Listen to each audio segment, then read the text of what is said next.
rise and smile time. Whee!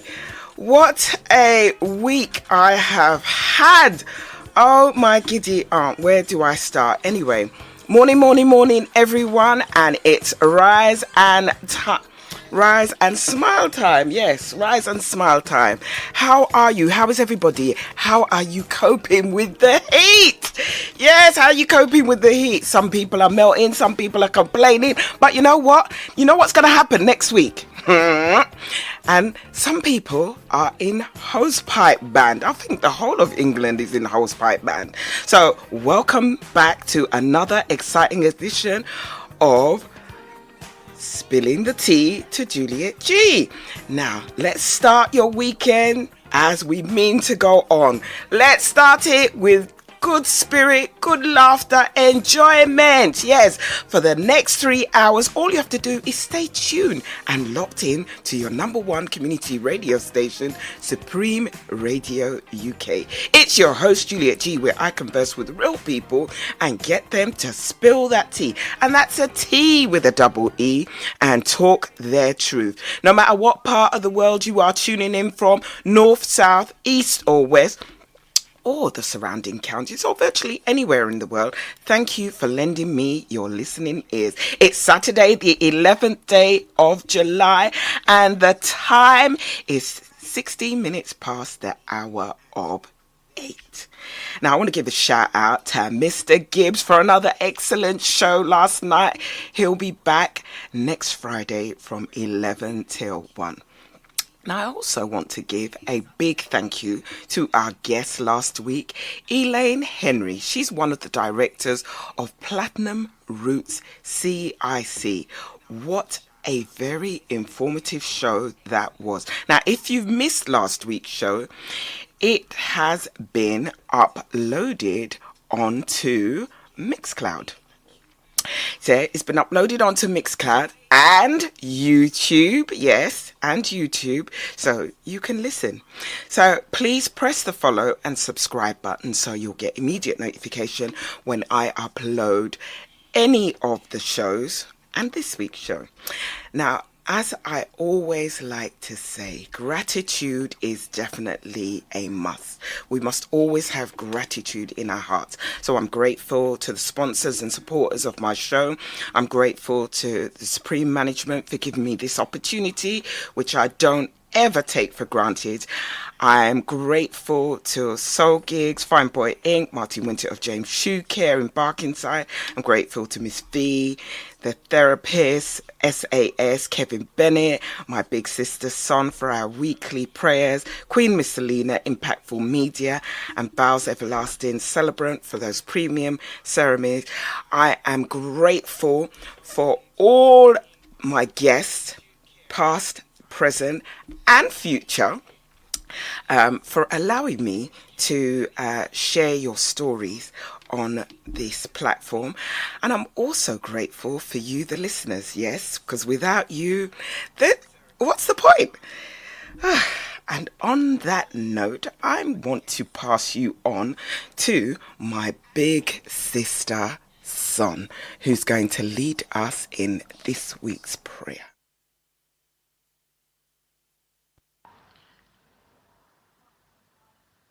Dear Lord God, Heavenly Father, thank you for waking us all this beautiful morning to listen in to another edition of Spilling the Tea to Juliet G. Be with us, dear Lord God, as we go throughout our day. Be with us, dear Lord God, as we listen in to her guests. Continue to be with her, Juliet G. Continue to watch over her. Continue to be with her co-host. Let it be, dear Lord God, that as they bring this community program together, that you are also with us as listeners. Continue to guide Juliet G's footsteps as she continues to endeavour the support of the local community. Watch over her. Watch over everything that she does. Guide her. Keep her close to you. Dear Lord God, Heavenly Father, as we go about our week, let us humble ourselves and think of the things that have gone before us and give you thanks. Let's think of the things that we're planning, the things that we want to do, and remember that this is the day you have made. Let us be glad and rejoice in this day, dear Lord God, Heavenly Father.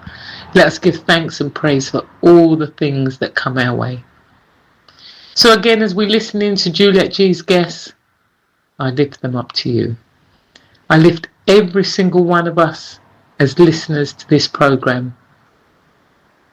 I give you thanks, I praise your name, and I give you glory. As I end this short prayer, let it be that all of us say together, Amen. Amen, dear Lord God, Heavenly Father.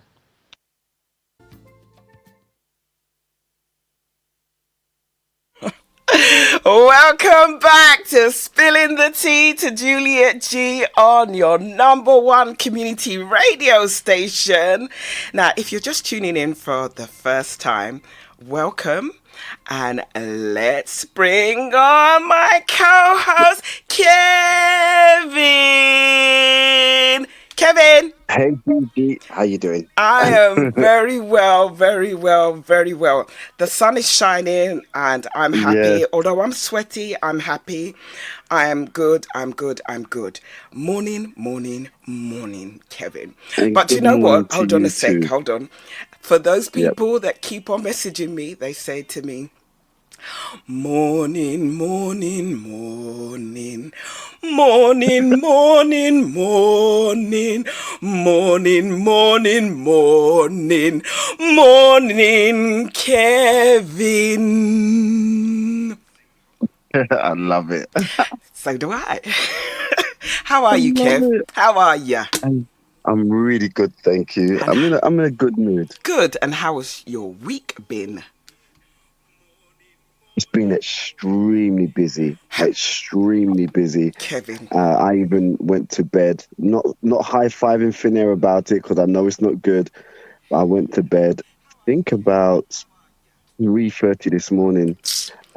Kevin. Working. Kevin. Yes, Me and yes. you too. Oh man, Do you know not what? good. It Yes. isn't. It is not good. Yeah. But Mm. and the thing is, I'll look at the time and I'll say, right, I've only got 3 hours to sleep because I'm up by 7 o'clock. And oh gosh, yesterday, I don't even know. I don't even should I should I should I not? In fact, yes, I have a confession to make. And this Mm-hmm. is not me. Yeah, you know I'm normally on the ball. On the ball. Mm-hmm. I missed the ball. Oh my gosh, what happened? I was supposed to call our special guest this morning, yes, to Mm. just do a Mm. quick debrief and what have you. And I didn't. I didn't. I didn't. And you know, all I could do is. Go on. Go on, I'm listening. And then I got a telephone call this morning. Yeah. And I missed it. I missed the call, because Oh, I was still oh, online. I was still online. I was still online, and I turned yeah. around and I saw the call. So when it went to song, I quickly called back. I was like, "Oh my gosh, Okay, so all is back under control. all is back under control. All is back under control." So to my special guest this morning, I publicly, humbly apologize. This is not me. This is not me, people. This is not me. I do know. Oh. You know me, Kevin. I normally like to speak to my guests beforehand, Yeah, yeah, yeah, yeah, yeah. and Yeah. we have a good old chat, a good old chat. So I don't like to do raw. No, none of that raw business, you know. But anyway, Mm. it's all good. We're good. We are good. Now, Kevin. Yeah. So tell me, you were telling me about how busy you've been and what have you. What's making you so busy? Yeah, I think I may have said to you last week, my app that I've been working Oh, on for the yes. last nearly 3 years. Hey, Yes, that's how long it can take. It can take that long. Um, finally been accepted by the App Store, So we'll be very shortly officially releasing the app. An app is a free app that is our give back to the community, and it's a life coaching app. So Fantastic. what have I been doing up? I've been creating the content for the app, Mm. creating all the content for the coaching system to help people. And yes, it takes it takes time putting it all together. So that's what I've been doing behind the scenes. How about Excellent. yourself? What have you been up to? Oh my goodness, I've been melting. I have Mm. literally been melting. Been busy, been busy. I've actually been busy doing I actually went to a wedding on Wednesday. I wasn't officiating. I was a guest. And it was so beautiful to see two cultures coming together as one, bringing two families. Because you know, when people get married, you don't only just marry the couple and the immediate, Mm. you marry the whole culture. Mm. So Mm. whatever it That's so is, true. you marry the whole culture.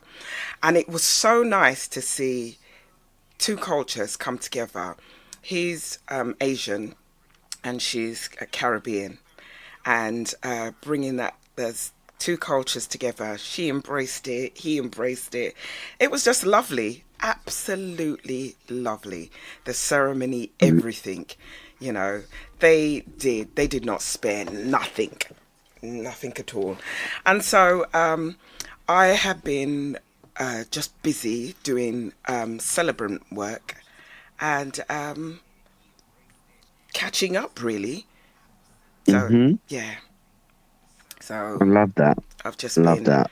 yeah, I had a Zoom call at, I think it was 12 o'clock our time, which would have been Mm-hmm. about 5 o'clock in the US.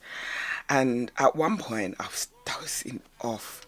You know, I was listening, but dozing off. But do you know what, Kevin? It was so informative that, you know, when you do something and you realize, why do I actually do this?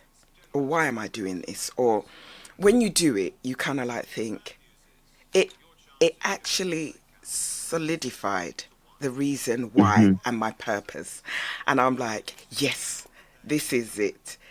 It's because Mm-hmm. I love to give people an experience. And I realize, even on radio, I like to give people that positive experience.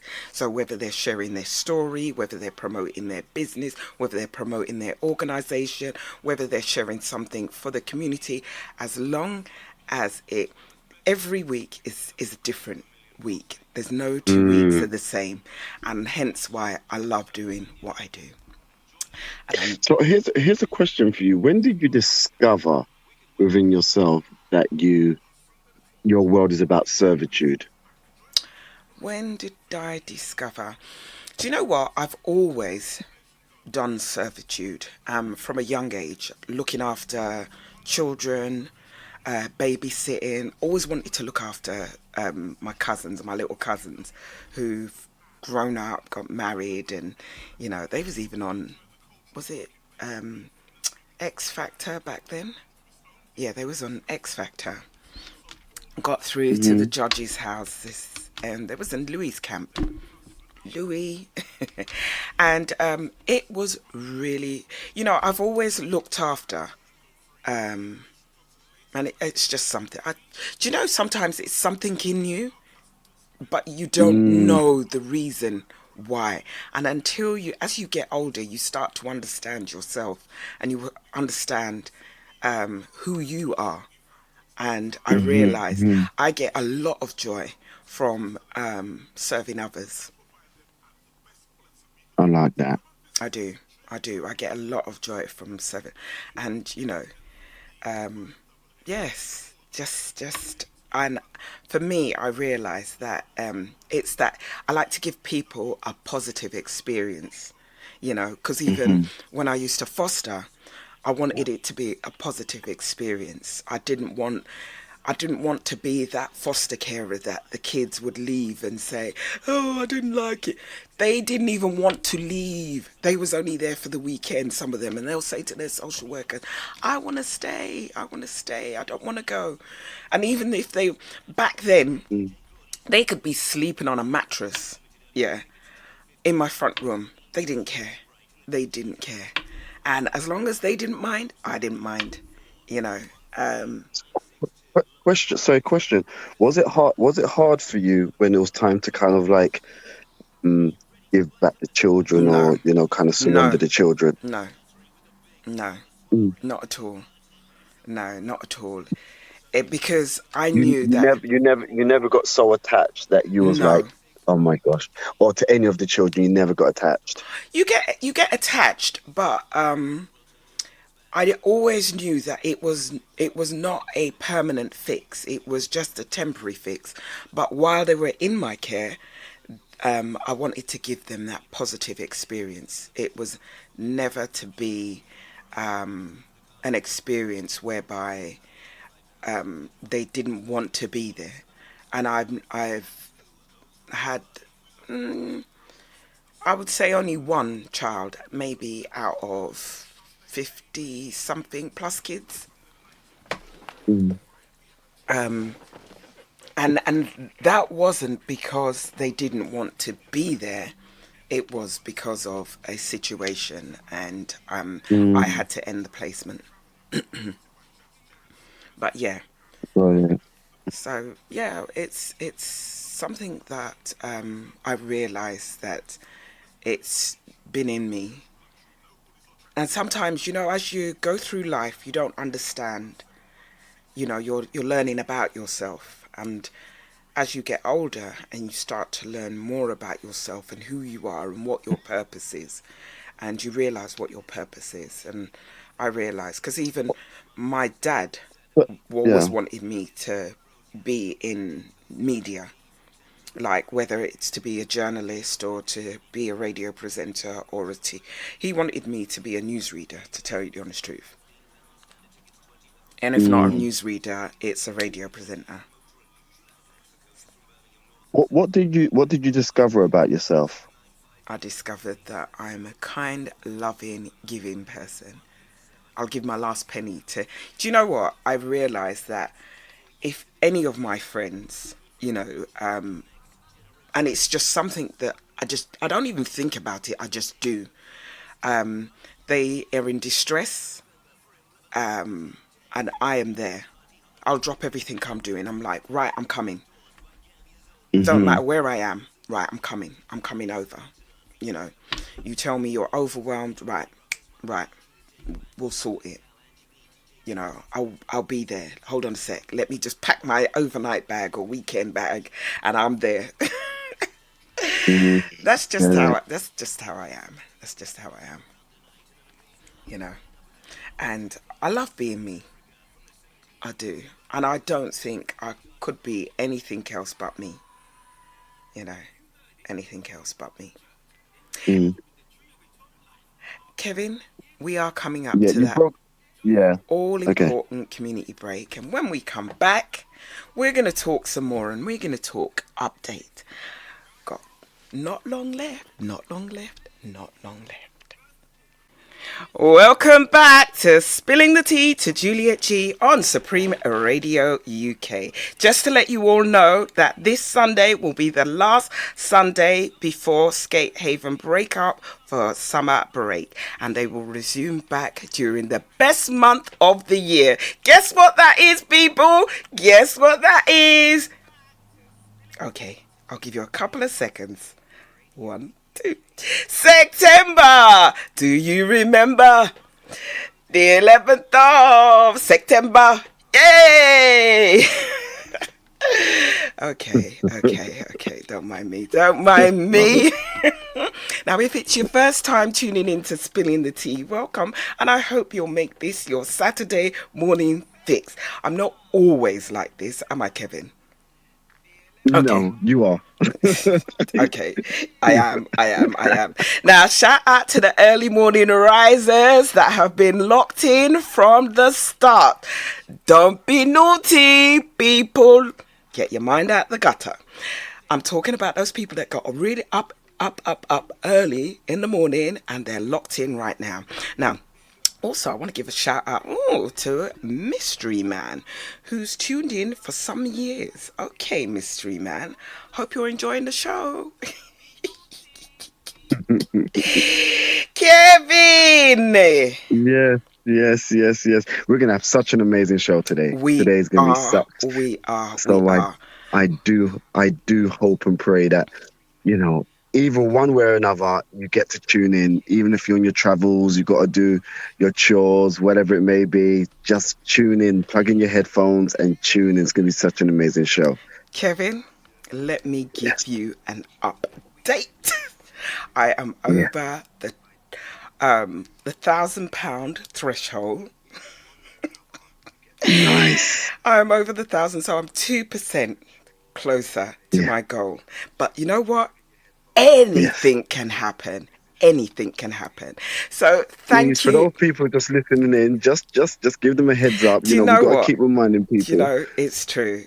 On the 26th of July, I will be doing a tandem parachute jump in aid of ACLT. That's the African Caribbean Leukemia Trust. Last year, September, the best month of the year, I turned 60. So I decided, right, okay, one of my things to do was a parachute jump. And as I was making inquiries, they I saw that, oh, you could jump for charity. I said, well, I'm going to jump anyway, so I might as well jump for a charity. So I was looking at the list of charities, and ACLT just kept springing up, springing up, springing up. And I was like, let me make a little bit of inquiries. So I contacted them, and they said, yes. And I guess the rest is history. So now I thought, oh, £5,000 gonna be easy. Okay, let's up the bars. Let's up the antics and go for 10K. Hmm. Anyway, people. Oh gosh. I thought the community would have been like, yeah, come on, girl. But do you know what? Do you know what? I am so happy and still humbled and grateful to all the people that have donated. So, do you know what? Let me just call out their names. Let me call out their names. Every week Yes, I've got to call. yes, yes. You have to show gratitude because these people believe in me before I even started. They just like ching, ching, ching. I was like, yeah, this is going to be easy. And then eventually, it's a bit like training. You know, when you train to lose weight, and then you Yeah, get to that point and you feel like you're not losing no weight. And you're thinking like, do I give up now or what? But yeah, I yeah, am not a person to give up. I will not give up. I will not be defeated. So I say, we can do this, people. We can do this. This is not just about me, yeah, of which we will all learn a bit more about, And I'm a person, I also like to, what's that saying? Lead by example. I gave Mm-hmm. blood. Before I wasn't able to give blood, hence why, because I was anemic. So I lacked a lot of iron, so I couldn't give blood. But like now that my blood is nice and sweet, I'm A positive. Hey! Yes, I'll be doing that on a regs. So they say that one is it 1 pint of blood can save 6 babies' lives. So I could save 6 babies' lives, or if not, 3 adults' lives. So, if you can, please do. And especially as we will learn how important it is for the black community to go out, whether it's stem cell donation. I'm definitely going to be an organ donor. The only thing I say, you can't take my eyes. Don't take my eyes. Don't take my eyes because I wouldn't want to bestow them on No. anybody. My eyes are not very good. Hmm. And I Hmm. don't want anybody to get wonky eyes, as my mum would say. Wonky eyes, you'll be looking one side and then you'll be looking another. No, my eyes don't do that. It's just that. I was thinking that guys don't do that. I was like, I don't look at you clearly enough. No, no, they don't do that, Kevin. Now, you know what people are going to be doing? They're going to look straight at my eye. When they see me, they're going to be checking. Like, her eyes are not wonky. No, I don't mean it in that way. I don't look one way and then no, not that. It's that I'm short-sighted in one eye and long-sighted in the other. So It Oh also, my gosh, that's hard work. I don't do things by half, Kevin. Not at all. So, anyway, as I was saying, I want to give a big shout out to Tony, Pat, Angie, and all the Salsa Smile people that gave me donations. I also want to thank um, all the people that have made a donation directly to the Just Giving page. Lee Smooth, Mark Ajayi, Jenny C from Salsa, and Barker, Conrad Plenty, our very own DJ Easy G, Claudette, George from Tesco's Whittam, Steve from Whittam, James from Whittam, Mandy from Whittam, Eve from Whittam, Pamela R. Haynes, Grace Nosona, Neil Smith, Sheila Pellion, Charles and Jimo Adejomi, Michael Adejomi, M. Mitchell, Angela Woodburn, Lisa McLean, Charity Thomas, Marcia Spence, Lisa from Whittam, Lou from Whittam, Deborah Humphrey, Councillor Femi, Wilma Jarvis, Margaret Wellington, Debbie Allen, the Lasakis, Lyndon Wizard, Claire and Gary, Clive, Lindsay, Basil, Malcolm from Whittam, Fumi Lawal, our very own TLC, Derek Doris, our very own Nigel B, Breda from Whittam, and Mr. A.M. Butterfly, Maxine Edgar, plus the anonymous donors, and I cannot thank you all enough, and also to the anonymous donor that put me over the £1,000 threshold. Thank you so That's brilliant. much. Thank you so much. And all the money raised goes directly to the African Caribbean Leukemia Trust. And I am just so excited to also be learning the vital works that the African Caribbean Leukemia Trust have been doing in the 30 years that they have been going.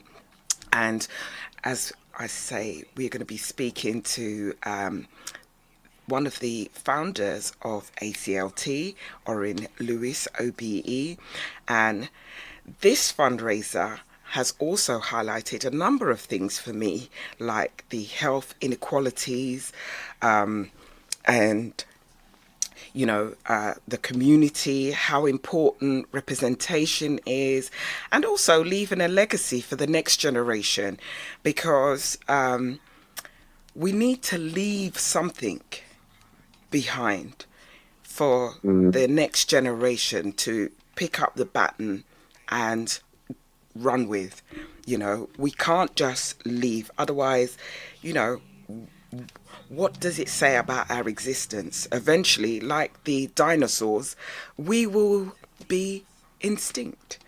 And we don't want that. So no matter what, I'm not giving up. I believe in the kindness and generosity of people.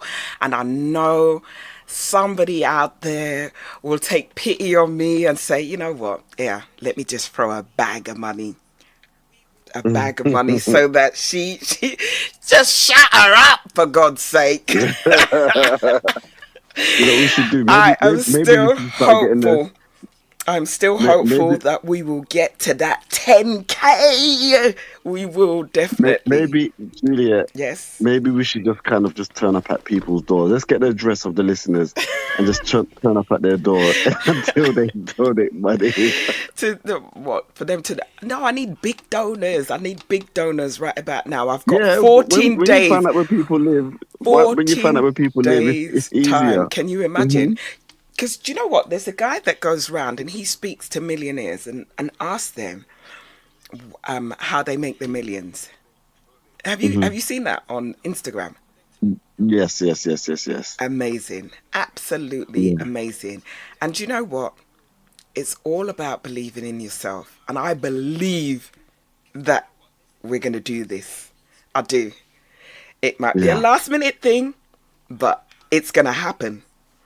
We'll get there. We Yeah, will get there. consistency and persistence. Absolutely. And I'm just so hopeful. Now, if you would like to make a donation, it is www.justgiving Mm-hmm. /page /Juliet. That's JULIET dash GEE dash the number 3. Now that's the numeric 3. Okay, so that's www.justgiving /page /Juliet JULIET dash GEE dash the number 3. Okay, now all funds, as I said, goes directly to ACLT. Thank you. I'll shut up and I'll pass you on to Brilliant. Kevin. And talk about that as well. Who is our guest today? Our special guest is, we're going to be in conversation with one of the co-founders of the African Caribbean Leukemia Trust, specially known as ACLT, and that's Mr. Orin Lewis, OBE. Mm-hmm. Yes. So I can't wait. I cannot wait. I cannot wait. It's going to be such an amazing show. Absolutely. So, what can I say? Let's just play a bit of music. Let's play some music, and then when we come back from break, we will be talking to Mr. Orin Lewis, OBE. I'm just so excited. I need to calm myself down. I love it. Honestly, I just need to calm myself down now. Welcome back to Spilling the Tea to Juliet G on Supreme Radio UK, your Saturday morning fix where we talk to real people and get them to spill that tea. Now today we are truly honoured to welcome a very special guest, Mr. Orin Lewis, OBE, co-founder of the African Caribbean Leukemia Trust, known as ACLT. Now Orin and Beverly DeGale, OBE, turned a deeply personal family journey into a life-saving movement that has changed lives across the UK and beyond. Through the legacy of their son Daniel, ACLT continues to raise awareness around stem cell, blood and organ donation, especially within the Black, African, Caribbean and mixed heritage communities. Now this morning we are going to be talking about legacy, we're going to be talking about hope, we're going to be talking about community, we're going to be talking about health, awareness and why every one of us has the power to make a difference. So listeners, get comfortable, stay locked in, please help give a warm spilling the tea welcome to clap, clap, clap, clap, clap, Mr. Orin Lewis, OBE. Brilliant. Kevin, why am I clapping by myself? Kevin, why am I clapping by myself? Morning Okay. and welcome. Morning, Orin. How are you? And thank you for joining us this morning. Good. I'm fine. It's lovely, sunny Saturday morning, and good morning to both of you and to the listeners. Happy Saturdays to you all. And same to you. Now, Orin, I've got a quick question for you. Do you listen to, or have you ever listened to Supreme Radio? Yeah, I've listened to you guys on and off, and people like Quincy and others, and you know, listened to the show you did a few weeks back with some of our volunteers. Oh, and yeah. So I'm. You guys have been around. You guys have created a legacy in your own right. You know. thank you. And it's good that you educate. You have that balance between the fun, the music. But also education as well, and empowering, especially our young people. Yeah. And so I like that. Thank you. No, Now, brilliant. I'm excited to have you on this show, Orin. ACLT is history. Back in the day, I attended a lot of your celebrity dinner and dances, which was hosted by my good friend, Jeff Schumann. And I even got a photo with Daniel. Yeah. Wow. Yes. Wow, that's deep. That's deep. I didn't know that. Yeah, I've got a picture with Daniel, and I think, in fact, I'll have to dig deep. But yeah, I got some really interesting. Now, let me introduce my co-host, Kevin. Kevin. Yes, yes, yes. I want to say thank you so much for joining us. Sincerely, thank you so much. Thank you. I've got to definitely second what Juliet's saying as well. Is that your family, and what you've done as I don't think people realize that there are people in our community that actually change the way that we think, we behave, and we operate. And you're one of those powerful foundational people who's changing the way that we look at life, changing the way we look at our culture, our community, and our level of contribution and awareness as well, which is an important one. Our level of awareness, you've definitely widened our peripheral, and I want to say, I know it comes originally from your pain, but we want to thank you for your strength within the years of your commitment, your family's commitment, and your pains as well. So thank you so much. I've got to state that before we get started. Thank you so much for that, from yourself, from both of you. I mean, interesting you mentioned behavior, attitudes, and changing the way people and individuals and communities react. And for us, it's all about changing in a positive way, getting people to look at health in a much more constructive way, especially when it comes to things like blood donation or stem cell, also known as bone marrow donation or organ donation, and health in general. And so we've tried over the last 30 years, and I like to think we've been relatively successful in getting people to look at their health in a much more real-time, constructive way. Be proactive rather than reactive. And it's definitely making a difference, and for us that's important. Our community is strong but fragile at the same time, and we want people to feel that you need to get yourself checked when you need to get checked for whatever situation we find ourselves in health.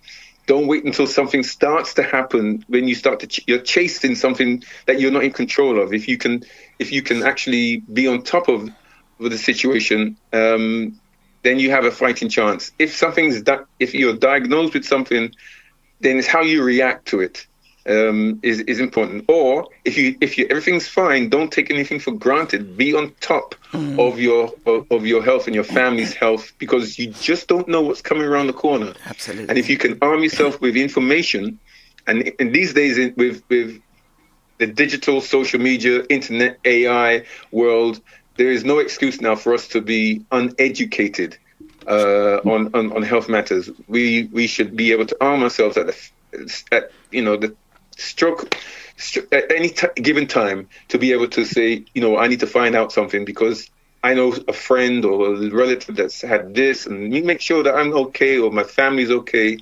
And if something does happen, I know where to go to get the information ASAP. And this is what the ACLT is there for, to be there as a standby to help. And if we can help directly, we will. If we can't, we will signpost very quickly so that those individuals can get the help they need in real time.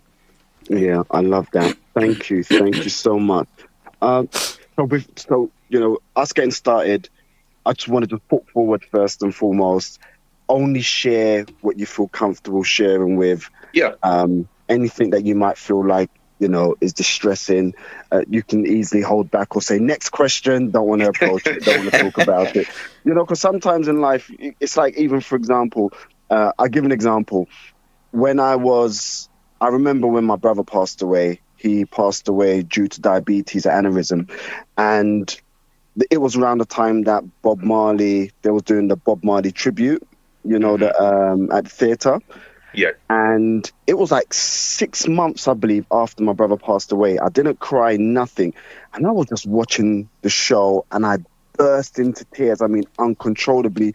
To even the people beside me, next to me, was like, this show's good. It's not that good. Like, seriously, kind of thing. And I just didn't know where I know now where the trigger came from. The trigger came from the fact that he would have been there with me that day. So sometimes in life, things just come from nowhere, and so that's why I always kind of state to our guest overall, like, sometimes if it feels like, nah, today's not the day I want to approach it, regardless how many years it's been, or, it's still very personal to us in its own way. So just putting that forward first and foremost. Thank you for that. And I'll share something with you on that note. Last weekend, myself and Beverly, we were at the Love Supreme Jazz Festival. Yeah.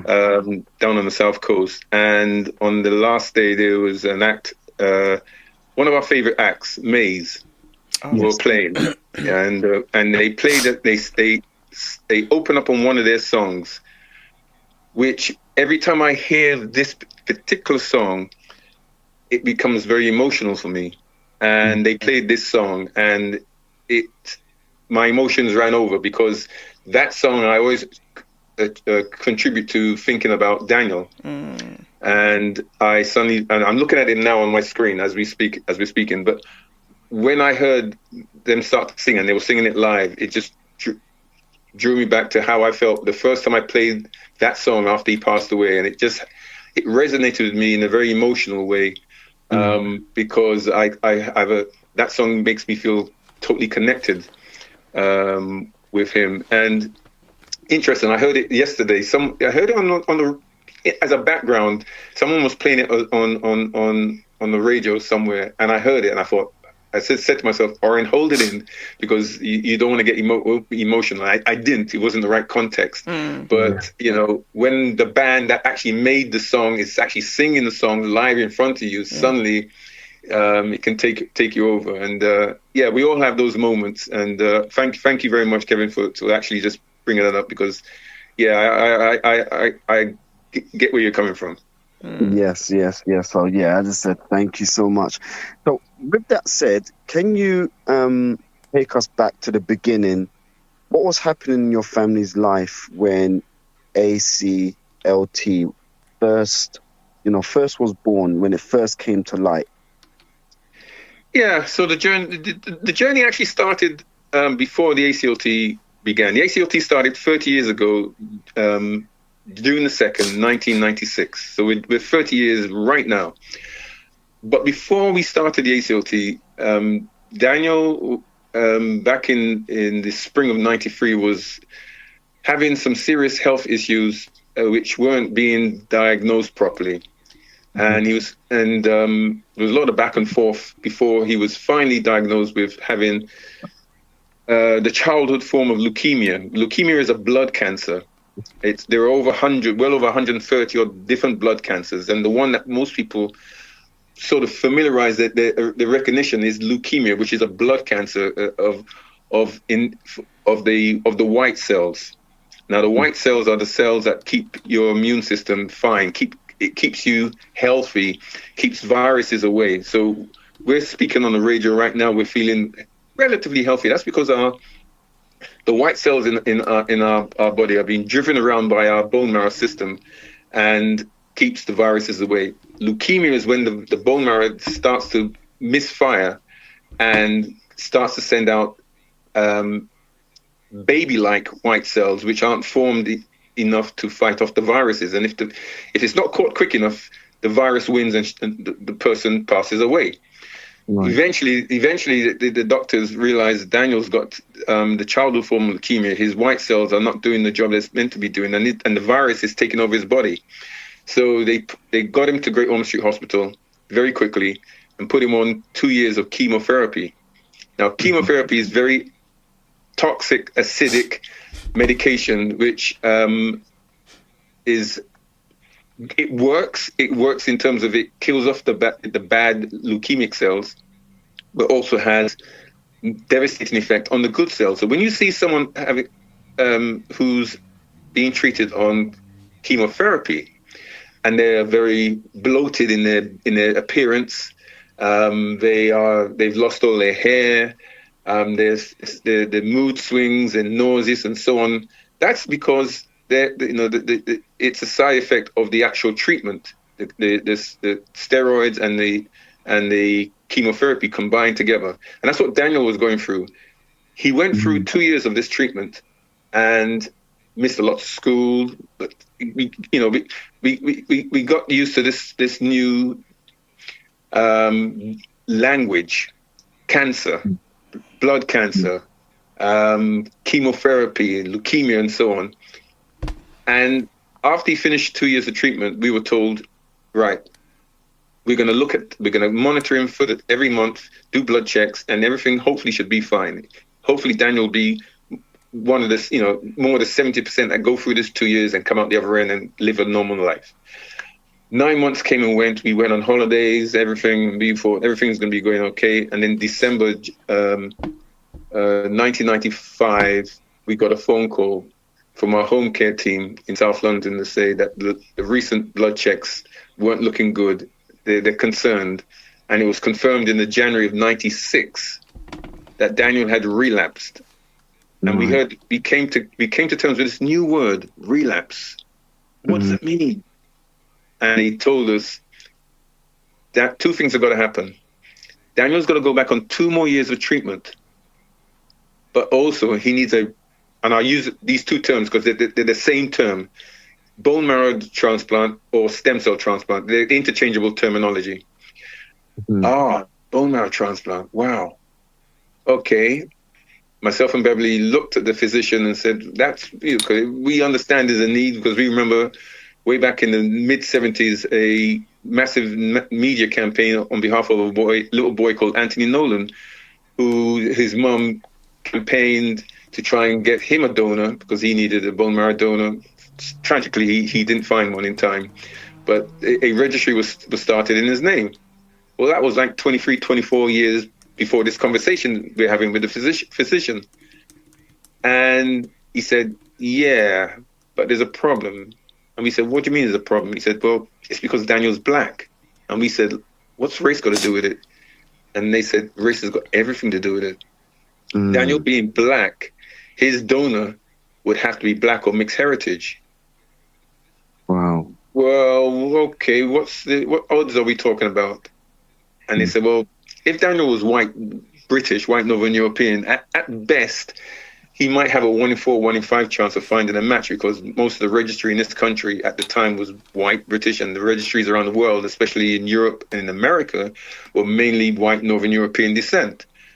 So the next question is, well, he's black, obviously. What's his chances? And they said, well, let's start off with at least 1 in a quarter million chance of Daniel finding a match, because there's less than 600 black people on the register.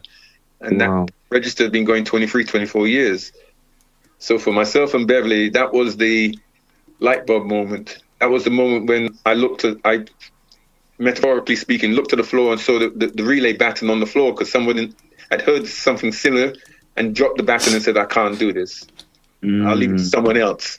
And it was now being left to me and Beverly to pick up the baton and to run forward in the direction that we think is forward, to try and help Daniel, and as a byproduct, help others. So we started not the Daniel DeGale Trust, we started the African Caribbean Leukemia Trust to help those of African, Caribbean, and mixed heritage descent in similar situations to Daniel. And that's what we started in 2nd of June 1996, officially as a charity, to go into schools and colleges and church and wherever, these shopping malls. We were all over these shopping malls because we knew black people were out there in the public, and we needed to confront them face to face and start to raise the awareness about Daniel and other children and adults in the same position. And that's how our journey started. So it started 30 years ago as a charity, but it actually started a couple of years before then with Daniel's story. And so we were on this parallel journey of raising awareness through the charity, but also trying to make sure Daniel was going okay with his treatment, which was running in a parallel timeline to the charity starting. Wow. Yeah. And at that time, did you realize this personal fight would become such a national movement? No. For us, it was, we were living in the moment. We hoped I mean, with myself and Beverly leading it, and we had a small army of family and very close friends joining us on this journey to raise awareness. I remember, as I say, I'm thinking back to this video piece that we have where we were having our meetings in our living room, because that was our office. Our office was our home. You know, we turned it into a PO box address for the charity, but it was our home, and we had our meetings. And there's Beverly saying we need to raise this amount of money for each drive. It's going to cost this much, and the camera's panning around, and I can see my younger brother and other people in the room like, this is quite a journey. But we were living in the moment, thinking, hopefully we can find it, get a miracle and get a donor for Daniel and for others, and then we can go back to our normal lives. So we didn't see it as something long term. It was part of something that had to be done now, and we'll get what we need and then move on. You know, that was the plan. You know, we could never foresee this taking over our lives as it has done for the last 30 years. Now, Orin, Daniel was diagnosed, and you learned very quickly that the lack of Black and mixed heritage donors. How did that make you feel as a father? It made me. It created a mix of emotions, frustration, bit of anger, but also hope to beat this challenge that was out there, because we knew the community. We knew the community well enough to know that there was a lot of stigma, myths and fears and taboos about doing something on a health issue, of donating something of yourself. So we knew that there was a big challenge, and I just felt, okay, this is something that we need to do. You know, we need to actually make a difference and, take up that challenge. And so for me, it was a case of, okay, we're going to face up that challenge. We're going to confront the community. And in those early days, we would walk around shopping malls and places with big A3 posters of Daniel. There would be one of Daniel, and there would be another version of Daniel and two other children whose campaigns we were championing. And the front of the poster would say, if this boy was white, would he survive? Or if these boys were white, would they survive? And you could see in the people we were confronting, who were walking past us, we would get that look from many Black people, like, oh no, he's coming for me. Oh, and try to divert their eyes away from you, as if they can't see you. Yeah. Or if it was a white person coming to us, sometimes we would get some comments from white people going, "You can't say that. That's racist." And we were like, "No, you need to understand the science." And so we explained the science and the rationale behind the fact that there's a difference between a white person getting what they need and, say, a Black or mixed heritage person getting what they need. And they would like, "Oh, I didn't realize race is important. I thought we were all the same." Well, we are to a degree. Yeah. But we're now saying you can join through us and help a white person or an Asian person if you're an Asian, but we're going to be targeting our own community, because they are the problem, but they're also the solution at the same time. And also we want you to actually come forward and take up the challenge. And we would succeed, but we would get the frustration of people saying, and I'll never forget this, outside on the steps of Hackney Town Hall where we were campaigning, someone from the Rasta faith coming by me and saying, Jah will save you, God will save you. And we were like, yeah, we want your prayers, but we want the prayers alongside it, using technology to help save lives. Yes, faith without works is dead. And so in answer to your question, Juliet, it was it was frustrating, but challenging, because I knew, okay, I need to confront this challenge and take and beat down this challenge and get people to realize you are the option. You are the only options we have. If you don't step forward, then others outside our community would be looking on the sidelines and were saying, well, damn you, you're not helping your own. You're actually accelerating the problem. And so we were able to start turning it around. But it was a battle. And it's still a battle. It's still a battle, because there's still mindsets out there, generation after generation, that still are anti in terms of donations, in terms of stepping forward to give blood or becoming a stem cell bone marrow donor, and so on and so on. Sorry to cut you, Kevin.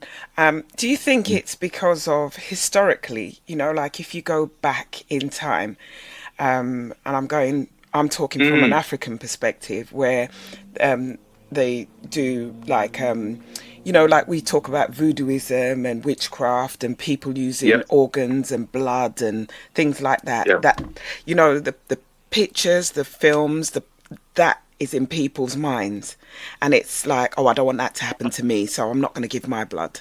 Do you think that plays a part? Yes, it does. And we've always from day one said, look, we know what's been done to us as a race of people on the continent, back in Africa, in a diaspora, in the Caribbean and Americas. We know a lot of the things which were done in the name of research, which was abominable. Whether it be,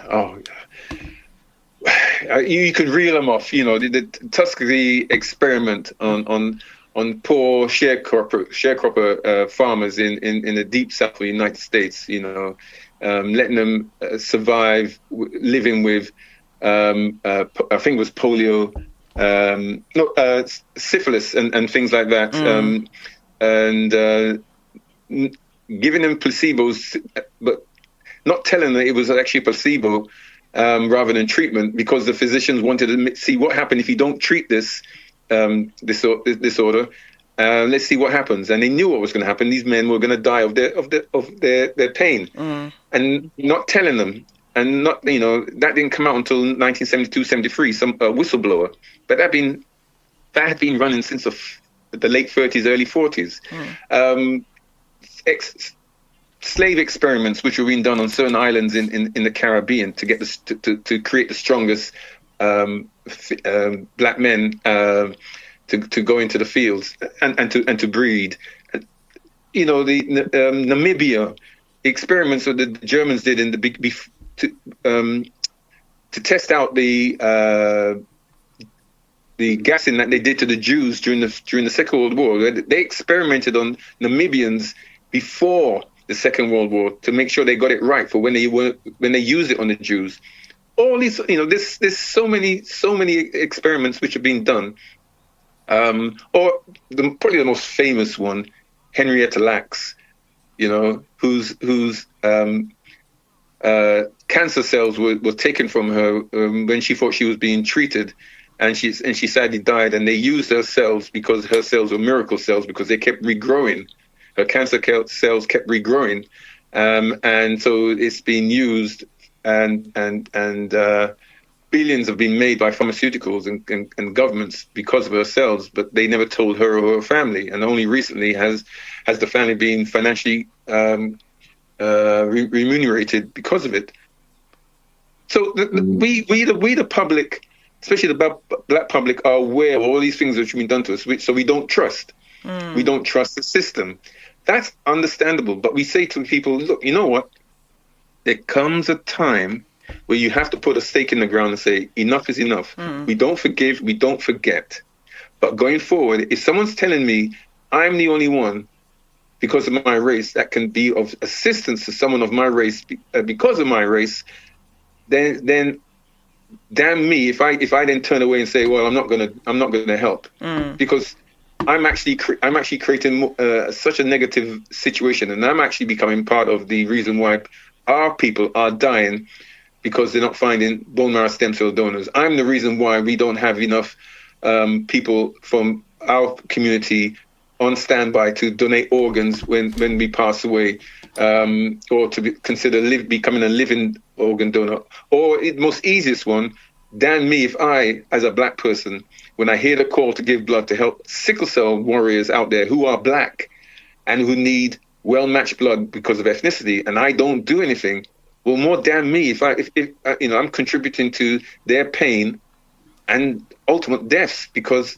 I do nothing. So lack of inertia is not enough.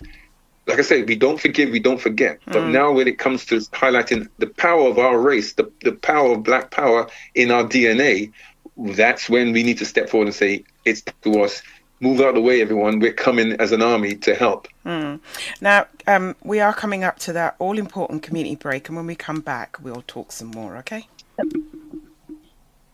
Welcome back to Spilling the Tea to Juliet G on Supreme Radio UK.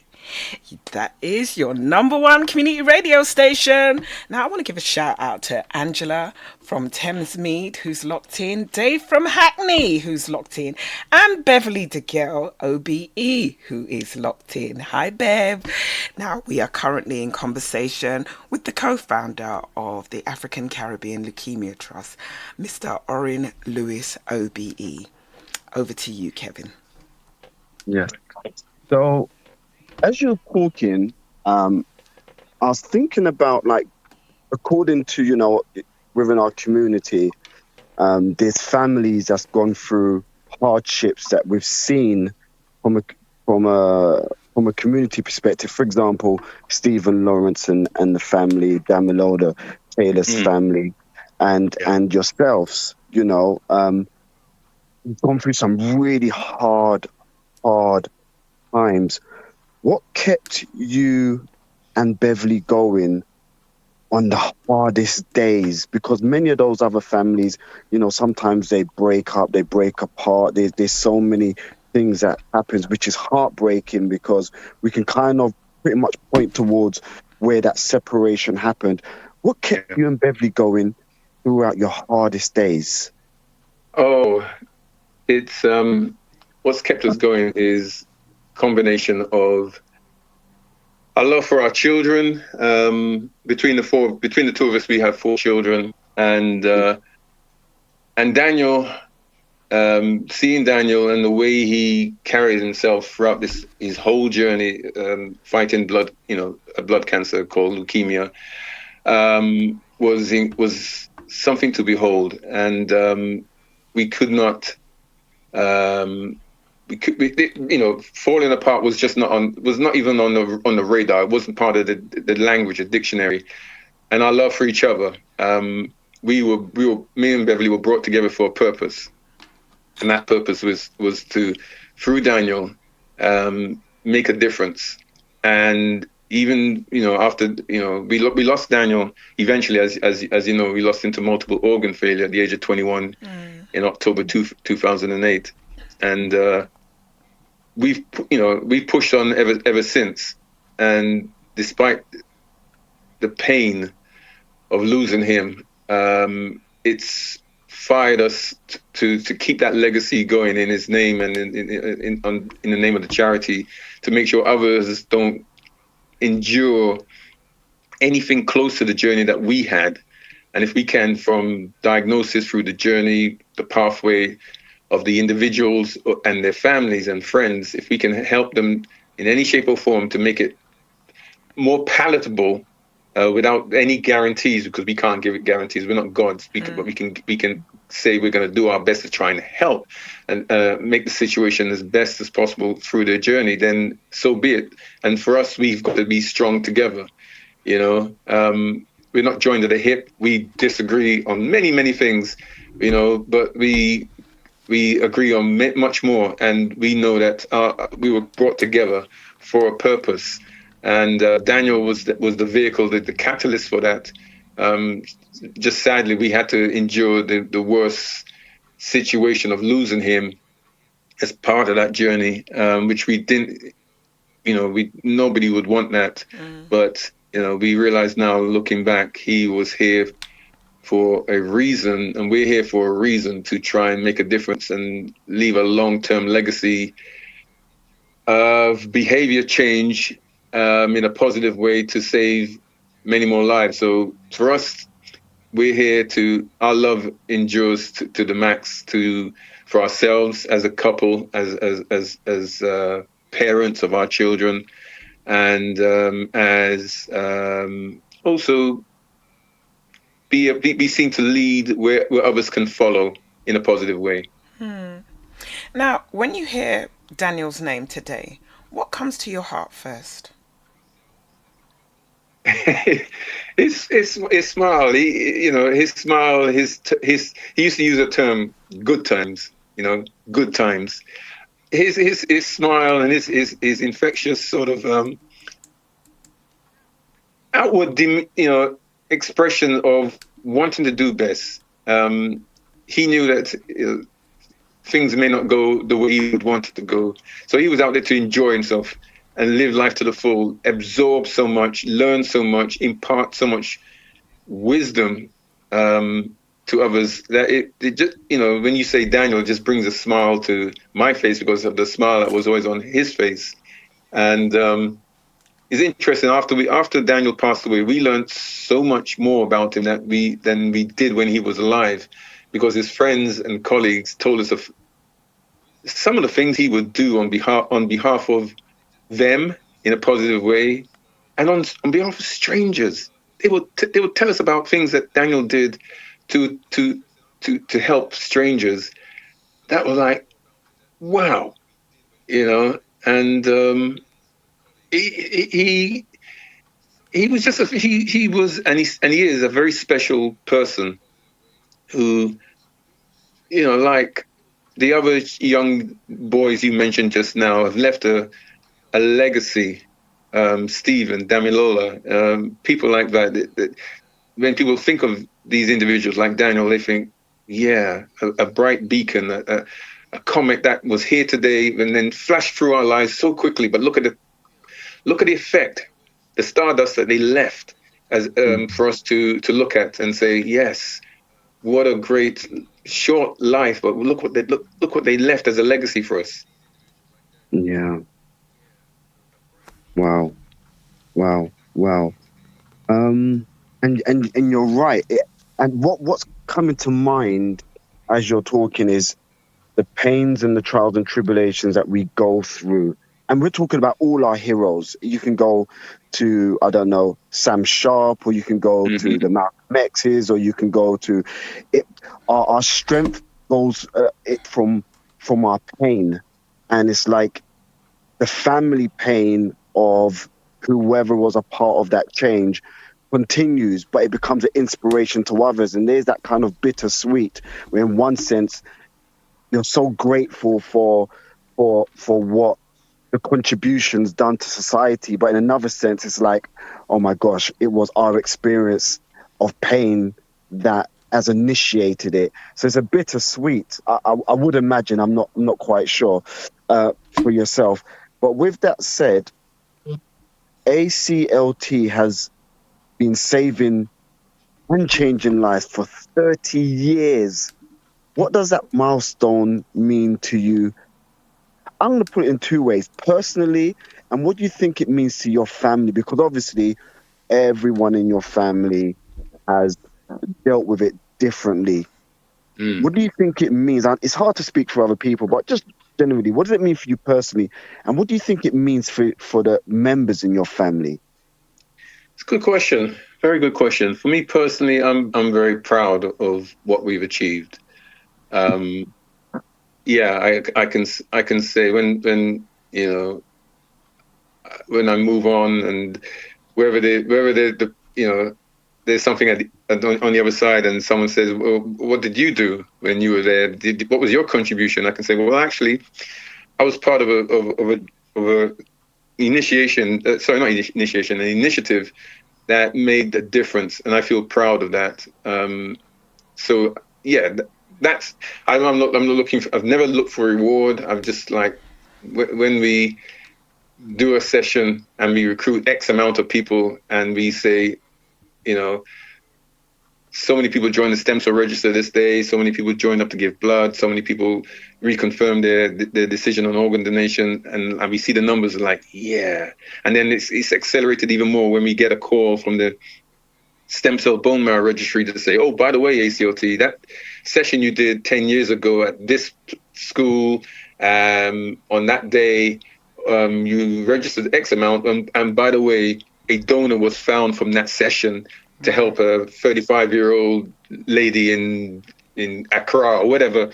And we're like, yeah, yes, that's what it's all about. You know, we've been planting seeds so that they can be growing to, they can blossom and do what they're meant to do. For us, for me personally, I know it's the same for Beverly. It's like, yeah, that's what it's about. That's what it's about. And so for my family, I know, you know, my two sons, Lutalo and Jelani, and Beverly's daughter, Dominique, because Daniel's my stepson. And so for Dominique, who's now one of our trustees of the charity, she's very, very proud of what the charity has done in the name of the ACLT, and as a legacy to Daniel, her brother. My two sons, who are similar ages to Dominique and to Daniel, they're very proud because they grew up through it. So when we would be doing these registration drives, we would have all the kids there watching us do all this work, and you know, they've grown up as small children and into adults, into mature young men and women, seeing us and do this, and they're very proud. My mom, who's 95, she's so proud of the ACLT, and she says, "Oh, take this little money," and we say, "No, we don't need your funds, Mom." She said, "No, this is my contribution to the work you're doing," you know, and it's like, thank you. So she's proud of it, and my cousins and Beverly's family, yeah, they're proud. They're proud of what it is, and so it drives us on, knowing that what started in our living room 30 years ago has blossomed into something where we've registered, you know, well over 250,000. If you accumulate all the people that we've put on the stem cell bone marrow register, it's well over 250,000 people. Wow. We found probably close to about 300 actual stem cell bone marrow donors, you know, for people of all backgrounds, but mainly for those from our community. Got many thousands of people to now think about donating blood, you know, from our community, because there's definitely a thing that's happening in our community where young people especially are realizing the importance of their blood donation to sickle cell patients, and we're now seeing it's becoming trendy for young Black people to think about and actually giving blood, and we're part of that movement, you know. So in answer to your question, feel very proud and honored to be at the vanguard and leading this initiative, but at the same time want to learn more, and so we say to our team, our small ACLT team, which is a fantastic team of marketers and social media and recruitment individuals, we say to them, look, teach us new tricks. You know, you stand on our shoulders, and we'll push you up to make a difference. We're not saying, you know, we've done it, we know best, and we pull the drawbridge away and say you can't join us up here. We want to push the drawbridge back and the step ladder back so they can climb and step over onto our shoulders, and we push them up.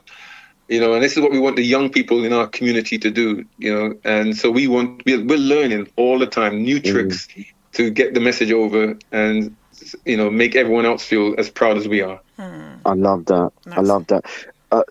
So we've gone through so much, right? We've gone through pandemics.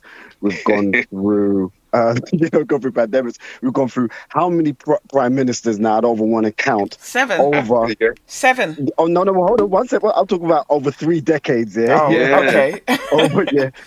Over 3 decades of ACLT being around. So you've experienced so much within that time, right? Did you ever imagine that ACLT would still be here 3 decades later? So much has happened in that time. So many troughs, ups, downs, lefts, Yeah. rights. We don't even know if the planet's going to exist. There's so much that happened over that course of time, and you're still standing here today with your family, shoulders side by side. What does that mean for you?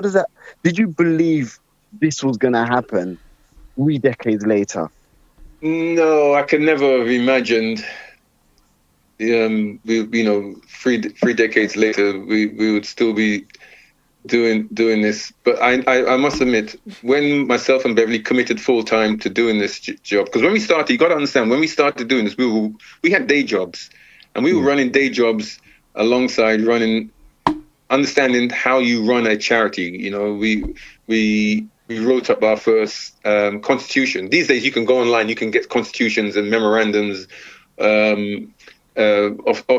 templates. But back then, we had to write our own constitution from scratch. It was at the formative years of the internet. The internet was very, very new. There was no Facebook. There was no social media. The main browser back then was AOL, America Online. That's how old it was back then. And we had to learn all these new skills, take our training from our day jobs and put them into how do you do presentations in front of a TV camera? How do you talk to an audience, do presentations, fundraising, all these things we were doing. And it's what's happened is that we're now 30 years later, we're now talking to the politicians and the Department of Health and the NHS about policy changes. We're working. We've just been the instigators behind a report that came out June 10th, just gone, for an all-party parliamentary group on ethnicity, transplantation, and transfusion, to try and get more equitable access for ethnic minorities, especially those from the Black and mixed heritage communities, to find their matching stem cell donors or new therapies. Because even though we've been here 30 years, the chances of ethnic minority finding a donor, stem cell donor, is still nowhere near the same as their white counterparts. We're talking 72% for one group and 37% for ethnic minorities. It's not good enough. So we're there about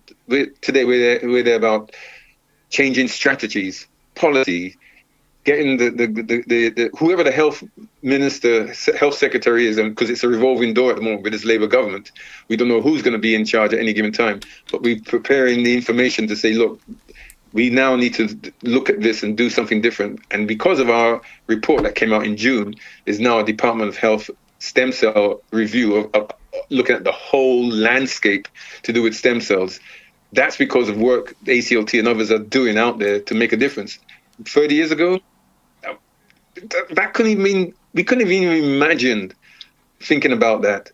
But that's the progression, saving lives, working very, very, very closely with patients. I mean, Beverly especially, after everything that she's gone through with Daniel, she is still prepared to put herself forward along with the rest of us. But she leads this in terms of when someone reaches out to ACLT and says, help, she's the first one to reach out and say, okay, what is it? What can we do? How can I help you? What information do you need? What guidance you need? Second opinions. And she's working very closely with these patients and their families to get us to the point where we can do patient appeals, get second opinions from physicians over and above their, what their own physician is saying, so that making sure that there's consistency in the messaging that they're getting. All these things, we never imagined we were doing this when we started, but it's become part and parcel of our journey. So bring it on, because if we know it makes a difference and we can use the landscape we're speaking on now, on Supreme Radio, or the mainstream TV, mainstream radio, social media, webinars, podcasts. We're doing that. It opens us up to more scrutiny, but we don't mind because for me and Beverly, especially personally, our journey is transparent. We've got nothing to hide. but everything to give. So if we can give as much as we can, work damn hard doing it, and then when we get our downtime, enjoy our downtime, because that's what we do. We enjoy our downtime so much that nothing gets in the way. But you guys are the exception this morning, because normally, as you know, 9 o'clock, 9 o'clock we're doing park runs, and we never miss it. But when you guys said, please, please, please, I said, you know what? I'm going to do it, because what Juliet is doing for us, we need to give back. So today is one of those days where I'm not doing my park run. I'm here to help impart a lot of information, but also to support Juliet get to her goal of that 10K target that she's trying to reach. To say to people, if you're listening to this, please, please, please support her. Go to her Just Giving page and give as much as you can, because from what you're hearing, it makes a difference. We are saving lives, and Juliet's jumping out of a plane to show, look, if I can do it, you can do it. It's all for a great cause, and it's all for us, our people. Absolutely. Now, just really quickly, I know you kind of like the biggest myths in our community around stem cell, blood cell, and organ donation. What myths do you hear the most? On the stem cell bone marrow, like I said, when you hear the term stem cell transplant, stem cell donor, it's the same as saying the term bone marrow transplant, bone marrow donor. Okay, that's the big one. People think that if you... Okay, let me just break it down. When someone registers to be a potential bone marrow stem cell donor, all they are doing is giving a cheek swab of their DNA, and it's taken from within their cheeks. It's like a long Q-tip, and you donate that. It's sent off with their forms to the registry, and usually for 99.9% of us, that's all that ever happens, because the chances of you actually being a donor are like winning the lottery. Okay, so. With the lottery, you got to be in it to win it. Yep. Same thing with this. To be a donor, you got to be in the system. I was in the system. Beverly was in the system. And when you get to the age of 61, they take it's like you've done your time. You've done your time, your army service, and they demob you and they send you a letter saying, thank you very much. But we don't need you. You can't help us anymore. Nothing wrong with your bone marrow, but we just prefer to go with people of a slightly younger age. So anyone from the age of 16 to 55 can join the stem cell register, and you stay on to the age of 61. Right. If someone miraculously is found to be the donor, and I'll give you an example. When Daniel's donor, Doreen, was eventually found after Daniel had relapsed, not once, but twice, she was found because she joined the American stem cell bone marrow registry because of a big push for African Americans joining. She joined, and within months was found to be Daniel's donor. We didn't know that. She didn't know that. She was just told, I know you just joined, but you match a 12-year-old boy. And we were told, miracles have happened. Someone's been found, because we had two before who dropped off the radar. But this time we were told this person is a 9 out of 10 match. 10 out of 10 is perfect match. But 10 out of 10 matches you only find in identical twins. So someone that's not really relative to you and is in the system, you can go as high as 9 out of 10. And she was a 9 out of 10. And within months of joining, and so she donated, and Daniel received, and that the rest is history. Gave him nearly 10 more years, and it worked. But because of other complications of Daniel receiving not well matched blood donations, it had a cause and effect on his organs, which is why he passed away from multiple organ failure. So you understand the correlation of race on all three. Okay, when someone donates bone marrow or stem cells, the biggest myth is that you are being a big long drill or big needle is being inserted into your hips or your back or your knee or your spine or your hand. None of the above. There is no drill. There is no long needle. What happens is that, and this is the old method that Doreen used, because now most people don't do it this way. She was asleep under general anesthetic, and they took some bone marrow cells from her hip region under general anesthetic. It's a hollow needle and syringe. She got up afterwards, had a bit of stiffness for a few days, but disappeared. Done. And liquid of stem cells, bone marrow, came across the ocean to Great Ormond Street where we were, and it was an intravenous drip into Daniel's bone marrow system. Done. Very anticlimactic, but very powerful. That's the big myth, that there's big drilling being done into. None of the kind. The way most people now donate, because of technology moving forward, is if someone's a donor, stem cell donor, they donate via their blood. And what happens is someone sits down on a hospital chair, wide awake, or going to sleep for 4 hours, or watching Netflix or whatever. They take a blood sample out of, say, the left arm, a vein in the left arm, into a machine that's sitting right next to you. The machine works a bit like a dialysis machine. It keeps what it wants, but gives back what it doesn't need. It keeps the stem cells, because the stem cells are filtered off the blood, but returns the blood back into a vein in the opposite right arm. And so your blood is circulating very slowly, no more than a small cup ever leaving your body at any given time. That's why it takes about 4 hours to do this process.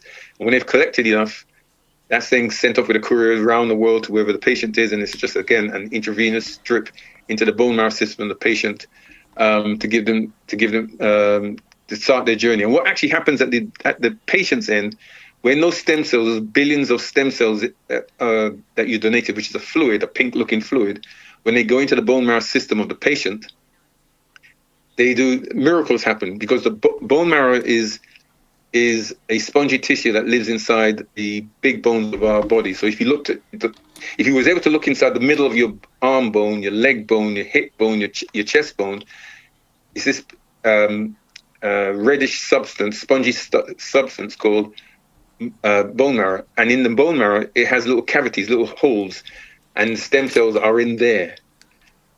I'll tell you one thing: Black people, we love bone marrow. Because when we bite into that chicken bone, yeah, you know where I'm coming from. Yeah. And we suck up the marrow juice and everything. Well, that is bone marrow of the chicken. Yeah, right. Yeah. Human beings. If you look inside our bones, it looks exactly the same way. And the stem cells are in those cavities within the bone marrow system, the spongy bone marrow. But you got to get the stem cells out, and the stem cells are what makes all our blood and makes everything to do with how we live and survive. Another myth is that if you have sickle cell trait, which a lot of Black people do live with, which is not a problem. If you have sickle cell trait, you can't join the bone marrow stem cell register. It's a myth. It's also a myth that if you have sickle cell trait, that you can't donate blood, just normal blood donation. That's a myth as well. And that stops a lot of Black people joining the registry, whether it's stem cell or blood donation. Once they hear that, they realize, oh, so it's, what my mom or my brother or my grandparents, that's not true. And we say, yeah, it's a myth. And on organ donation, and I heard you earlier, Juliet, talking about if you're donating, you wouldn't want to donate your eyes. Organ donation, when someone passes away and they've agreed and they've told their family that, if something tragically happened to me, don't go against my wishes because I want to donate my organs. If you donate your cornea, which is the cornea of your eyes, that's what's donated. If you are donating anything to do with your eyes, the rest of the rest of your eyes stays the same. It's just the cornea. Because when I registered, I didn't tick eyes because I thought the same as you. But when I looked into it, I suddenly realized, it's just corneas. That's all they need. So I went back and I updated my information to say, yes, you can. I'll donate my eyes. When someone is donating their organs as a deceased organ donor, it's done very humanely. It's they're not taking your organs without permission. If someone tragically ends up in ICU because of something seriously happened, and they know you've said yes to being an organ donor, and your family has consented as well. The decision is not made by the team that's treating you. The decision is made by an external team that has to sign that off to say this person cannot be recovered. We need to switch off. It's things like that. These are some of the myths and fears and taboos. Blood donation. I give blood. I've given blood over 60 times, and it's great to know where your blood is going because now you get a text. 2 weeks later that tells you exactly which hospital it's going to. Right, we are going And- up to, sorry, we're going to that Yeah. all-important community break. And when we come back, we're coming back very, very quickly, okay? Mhm.